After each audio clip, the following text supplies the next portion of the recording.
সবাইকে ওয়েলকাম জানিয়ে আবার আজকের ব্লগটা শুরু করলাম। আমি অনিন্দিতা, নিশ্চয়ই আপনারা ভালো আছেন। আজকে কিন্তু গোটা উইকেন্ডটায় আমরা কি করলাম সেটাই আপনাদের সাথে শেয়ার করব। ক্যামেরাটা এই কারণে অন করলাম, তোর এক্সপ্রেশনটা রেকর্ড করব বলে। তোকে একটা আমি গুড নিউজ দিতে যাচ্ছি। এখন ড্রাইভার লাইসেন্স হয়ে গেছে আমার। কার? তোমার। আমার ড্রাইভার লাইসেন্স হয়ে গেছে? সে তো আমি হয়ে গেছে, আমি তো পাস করে গেছি, ওটা লার্নার লাইসেন্স আমি পেয়ে গেছি। আর একটা নতুন খবর, একটু ভালো খবর দেবো। বল তো কী হতে পারে, গেস কর। একটি গাড়ি কিনছো? গাড়ি কে টাকা কে দেবে? গৌরী সেন? তুমি টিচার হচ্ছ? আমি টিচার হচ্ছি? তুমি একটা জব পেয়েছো আম্মা? না, সেটাও হলো না। ইউটিউব রিলেটেড কিছু বল। 1 মিলিয়ন সাবস্ক্রাইবার হয়ে গেছে। ও, আমার 1 মিলিয়ন সাবস্ক্রাইবার? হ্যাঁ, ওটাই তো বাকি আছে। কত কেতে ছিলাম আমি? কি অলরেডি 700-800 কেতে ছিলাম, তাই আমার 1 মিলিয়ন হলো। কেউ তোমার সাথে কোলাবোরেশন করতে চায়? দূর, আমার 1K সাবস্ক্রাইবার হয়েছে রিনি। 1000। ও মানে তুই খুশি হলি না? মনে তুই 1 মিলিয়ন কোন সেন্সে বললি রিনি? হ্যাঁ, তোর কোনো হিসেব আছে? 1 মিলিয়ন মানে হ্যাঁ কটা জিরো? 6 মানে কত জানিস? সেটাকে মানে ইন্ডিয়ান হিসেব জানিস কত লাখ হয়? 10। ইয়াস, 10 লাখ। তোমার এখনো 1 লাখ হলো না, তুই 10 লাখে চলে গেলি। যা চেঞ্জ করে জামা, যা। আরেক ইদানিং আমি আর তুহিন আমাদের খাবারের রুটিনটা একটু চেঞ্জ করে নিয়েছি। এখন আমরা প্রত্যেক দিন একসঙ্গে কিন্তু লাঞ্চ করি, রিনি আর রনো স্কুল থেকে ফেরার পরেই। তা আমাদের আলটিমেটলি এটাকে কি বলবো? এটা হচ্ছে লিনার। হ্যাঁ, লাঞ্চ আর ডিনার। লাঞ্চ আর ডিনার, লিনার স্পেশাল খাবার। okra আর potato. You know spaghetti is made out of people and dead people. Potato আছে, তারপর কোনো egg, broccoli, bell pepper, onion. এটা হচ্ছে পান্ডা এক্সপ্রেস। পান্ডা এক্সপ্রেস না। রিনির মুখটা দেখ, আসতে বাবা এসে গলায় লেগে গেল। আচ্ছা, ওই তো এটা হচ্ছে মাম্মা এক্সপ্রেস। মাম্মা এক্সপ্রেসের চিকেনের জায়গায় এগ আছে, but the other ingredients are the same. আসলে পান্ডা এক্সপ্রেস টেস্টি করতে তো। তোকে আমি কেন বলছি তাহলে?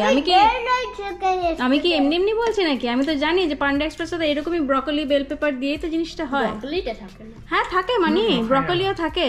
আমরা যেটা ডিশটা পিক করি ওটার মধ্যে ব্রকলি থাকে। Broccoli healthy.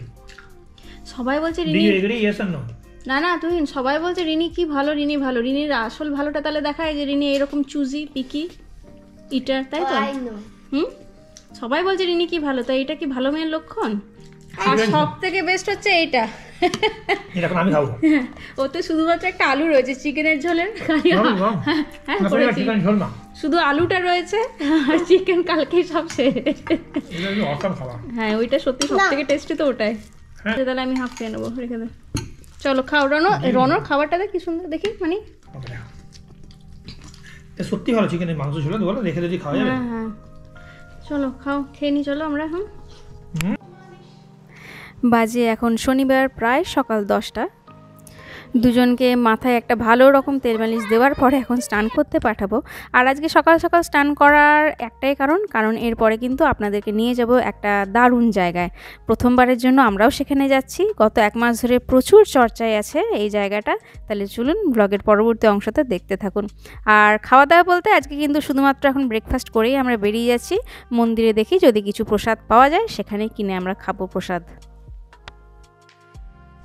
তুমি আমাকে এসে বলেছে রিমাইন্ড করতাম না যে আজকে ফুচকা খাবো, তো আলুটা করতে হবে, বানাতে হবে, সিদ্ধ করতে হবে। সব ভুলে যাচ্ছে। এটা কি করে মনে রেখেছিস? জানি না, আমি এখনই আমার রুমের থেকে আসি, তবে ভাবছি আলুটা সিদ্ধ করতে হবে। ফুচকা হবে আজকে? হ্যাঁ। কত কি খাবি একসাথে উইকেন্ডে? অনেক কিছু খাবো, উইকেন্ড তো। বাহ। বেরিয়ে পড়লাম সপরিবারে আমরা। আর যেমনটি বলেছিলাম আপনাদেরকে নিয়ে যাব একটা দারুণ জায়গায়, সেখানেই যাচ্ছি। জায়গাটা হচ্ছে আমাদের বাড়ির থেকে প্রায় 50 মিনিট দূরত্বের একটা জায়গা, সুগারল্যান্ডে। তাহলে চলুন সেখানে গিয়ে দেখা হচ্ছে আপনাদের সঙ্গে।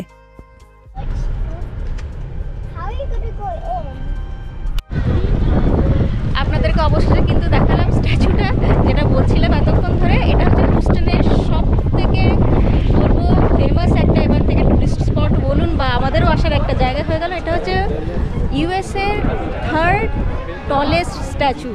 আর আর তাও আবার সাক্ষাৎ হনুমানজির একটা স্ট্যাচু আমরা হুস্টনের মানুষজন এবার পেলাম। আর এটার হাইটটা কত জানেন? প্রায় 90 ফিট। হয়তো দেখে আপনারা বুঝতে পারছেন না, কিন্তু এটা টোটাল একটা 90 ফিট টল একটা স্ট্যাচু। আপনারা দেখছেন এখন স্ট্যাচু অফ ইউনিয়ন, নর্থ আমেরিকার সবচেয়ে লম্বা হনুমানজির স্ট্যাচু এটা। যেহেতু হনুমানজি রাম আর সীতার মিলন ঘটিয়েছিলেন, তাই এর নামকরণ করা হয়েছে স্ট্যাচু অফ ইউনিয়ন। সুগারল্যান্ডের অষ্টলক্ষ্মী টেম্পলের এই হনুমান মূর্তিটি 90 ফিট লম্বা। ইউএসএর স্ট্যাচু অফ লিবার্টি আর পেগাসাস অ্যান্ড ড্রাগনের পরে এটাই কিন্তু 3rd টলেস্ট স্ট্যাচু। স্বামী চিন্নাজিয়ার, যিনি হায়দ্রাবাদের স্ট্যাচু অফ ইকুয়ালিটির প্রথম পরিদর্শন দিয়েছিলেন, তারই পরিদর্শনে কিন্তু তৈরি এই স্ট্যাচু অফ ইউনিয়ন। পুরো মূর্তিটাই দেখতে পাচ্ছেন ব্রঞ্জের তৈরি। গত 15 থেকে 18 আগস্ট এই 2024-এর 3 দিন ধরে কিন্তু এই মূর্তির উন্মোচন চলেছিল। নানান ধরনের অনুষ্ঠানও সেই সময় হয়েছিল। 18 আগস্ট কিন্তু প্রাণ প্রতিষ্ঠা করা হয় এই মূর্তির। এতটাই লম্বা এই মূর্তিটা যে হেলিকপ্টারে করে মূর্তির ওপরে পুষ্পবৃষ্টি করা হয়েছিল। তার সঙ্গে মাথায় গঙ্গা জল ঢালা, তার সঙ্গে এই যে গলার মালাটা দেখতে পাচ্ছেন, সেটা 72 ফিট একটা লম্বা মালা, সেটাও কিন্তু গলায় পরানো হয়েছিল ওই হেলিকপ্টারের মারফত। যদিও আমরা কিন্তু সেই দিনটা মিস করে গেছি, পরে কিন্তু প্রচুর আফসোস করেছি যে যদি সেই মুহূর্তটার একটু সাক্ষী থাকতে পারতাম। তো যাই হোক, এই যে মূর্তিটা দেখতে পাচ্ছেন, শুধু সেটাই নয়, তার চারপাশের পরিবেশও ভীষণ সুন্দর করা হয়েছে। চারপাশে বেশ সুন্দর একটা ছোট্ট পরীক্ষা টাইপের করা হয়েছে। আর মূর্তির তলদেশে রয়েছে বেশ সুন্দর ফুল, আর তার সঙ্গে হাতির কিছু মোটিভ, সেগুলোও কিন্তু পুরোটাই ব্রঞ্জের তৈরি।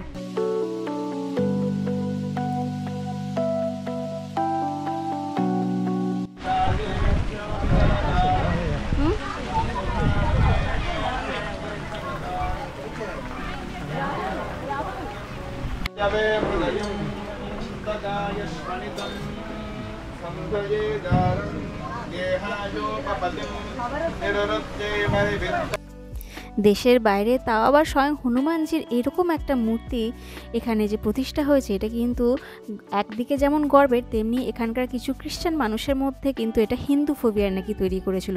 শুনেছিলাম আর নিউজেও পড়েছিলাম যে বেশ কিছু চার্চের মানুষজন এসে এখানে নাকি সেদিনকে ধর্ণা দিয়েছিলেন। তাদের মতে নাকি এই স্ট্যাচু হচ্ছে ডেমনিক, অর্থাৎ দৈত্যাকার, যেটা তাদের গডের অস্তিত্বের বিরোধী। তবে তাদের সেই ধর্ণা কিন্তু কোনো কাজে লাগেনি, তাদেরকে সেখান থেকে অপসারিত করা হয়েছিল সেদিন। যাই হোক, এবারে যখন একবার মন্দিরে এসেছি, মন্দিরের ভেতরটাও ভাবলাম আপনাদেরকে দেখাই। এটা বললাম আগে, সুগারল্যান্ডের অষ্টলক্ষ্মী টেম্পলে সামনে 8 জন লক্ষ্মী মূর্তি রয়েছে, এক একজন এক এক রকম। আমরা বাঙালিরা জানি সাধারণত এক ধরনের লক্ষ্মীর সঙ্গে পরিচিত, কিন্তু যাই হোক এক একটা কালচারে তো এক এক রকম আছে, জানেনি। তো যাই হোক, এখানে মন্দিরটা বেশ ভালোই লাগলো আমাদের। যদিও আমরা কিন্তু যখন একদমই ছোট, কয়েক মাসের, তখন এই মন্দিরে একবার এসেছিলাম, তারপরে আর আসা হয়নি। তো যাই হোক, এবার চলে এসেছি আমরা মন্দিরেরই বলতে পারেন এটা কিচেন এরিয়া। অন্যান্য মন্দিরে গেলে সেখানে যেমন প্রসাদ ঠাকুরের নিজের থেকেই পাওয়া যায় আর কি, তবে এখানে দেখলাম যে এরা যে সিস্টেমটা শুরু করেছে, এরা বিভিন্ন রকমের স্ন্যাক্স, যেমন ধরুন এখানে এখন আমরা লেমন রাইস নিলাম, তার সঙ্গে চা নিলাম, কিন্তু পুরোটাই হচ্ছে মানে কেনাকাটির উপর রয়েছে। বোঝাই যাচ্ছে যে যেহেতু এখন এটা এখন মানে নির্মীয়মান মন্দিরটা, তাই তারা ডোনেশন তোলার জন্য বলতে গেলে খাবার টাবারের বা প্রসাদের একটু দাম রেখেছে। তবে চাটা কিন্তু ভীষণ রকমের ভালো একটা চা, রিফ্রেশিং একটা চা খেলাম আমরা সেদিনকে। হনুমানজির মূর্তিটা একদম কিন্তু পূর্ব দিক মুখ করে রয়েছে, তাই এখন যত বেলা বাড়ছে ততই কিন্তু ক্রমশ মূর্তিটা অন্ধকার হতে চলেছে। মানে সূর্যের আলো আর না পড়া এই দিকটা থেকে এখন বেশ অনেকটাই অন্ধকার দেখাচ্ছে। তাই আমরা এবার চলে এলাম পেছন দিকটা। আর এই সময় কিন্তু ঠিক সকালবেলায় যতটা উজ্জ্বল লাগছিল মূর্তিটা, এখনও কিন্তু ঠিক ততটাই লাগছে। বেশ ভালোই একটা দিন আমাদের কাটলো, উইকেন্ড খুব ভালোই কাটলো আমাদের শনিবার দিনটা। এবারে আস্তে আস্তে বাড়ি ফেরার পালা। তাহলে চলুন এবার বাড়িতে গিয়ে তারপরে কথা হচ্ছে আবার।